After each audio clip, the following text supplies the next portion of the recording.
welcome to Low Key PD. In this tutorial I'm going to show you the waffle menu in Google Calendar. Now the waffle menu is not unique to Google Calendar. In fact, if it shows up, it's going to show up in pretty much all of your Google tools.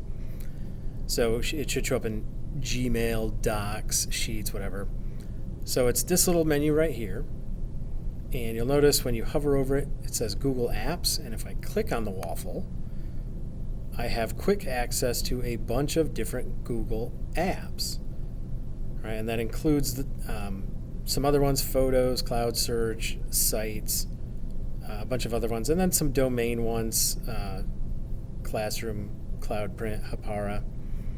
So that's really kind of a slick way to access a lot of the more popular Google tools quickly from within one of the other popular Google tools.